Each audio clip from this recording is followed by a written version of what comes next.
Good morning, intriguers. It's me, your girl, LaBray. And I am coming to you today with Transparency Tuesday. Today, I have more content for y'all. Yay! So today I want to talk about from the pit to the palace. So for those who don't know what the pit is a place that is designed to keep one oppressed. That is the pit. And the palace is a place to where a person is able to fully thrive and become who it is that God has created them to be. So for me, my pit to palace moment was going from the hood and living in this nice apartment you see, which is a luxury. They're considered luxury apartments is what they're considered. And this is where God has brought me. And how I got here is because God removed me and a couple of my children and my grandson from living in the hoods of Indianapolis. Each place we lived in, we were surrounded by death.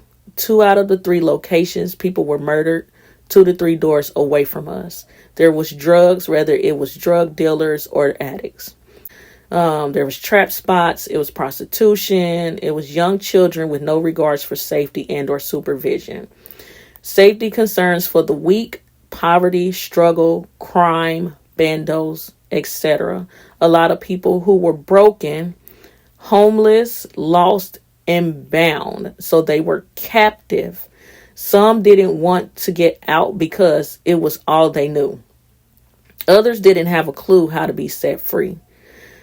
I never understood why I was placed in these environments. It wasn't until I started to walk more with God, He began to reveal to me a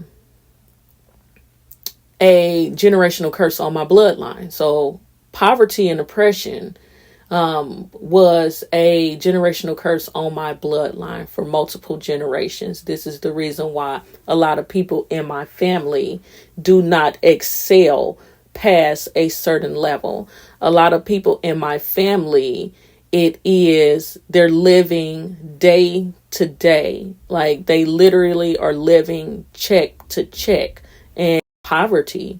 You have money to do what it is you need to do, and that's it, that's all.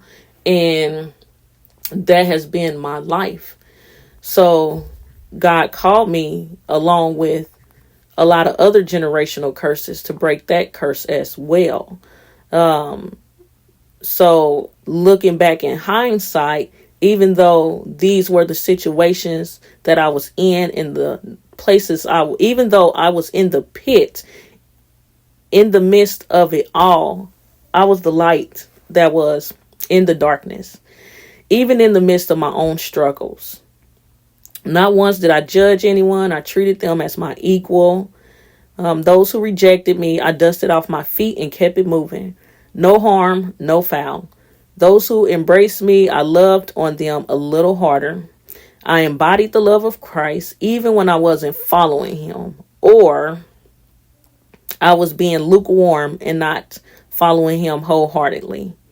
I know now that these are my people. These are the people that I'm meant to minister, to love on. This is what humble beginnings mean. People get a little bit of money and notoriety and forget where they came from and start acting brand new. I'm not saying we have to return back to where we were rescued from, but I'm saying that in order to heal, you have to go back to your roots. You have to remember that you were those very same people once upon a time.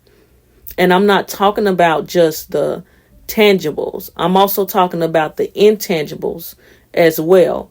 When God is calling us higher and we begin to walk in his will for us, he will make the necessary provisions for us to do so. This apartment is where we were stationed during our wilderness season. Before leaving our hometown, every door that I tried to keep open was slammed shut in my face. It was time for us to leave Egypt. When it was close time for us to leave, a new set of doors started opening. Provisions were made miraculously. Destiny helpers started appearing out of nowhere. All provisions were covered by my heavenly Father. This is what walking by faith and not by sight looks like. I had no clue to what to expect or where we were even going to go, but I was obedient and did what God called me to do. Scared, hurt, heartbroken, grieving, and all. I love y'all. With the love of Christ, God bless.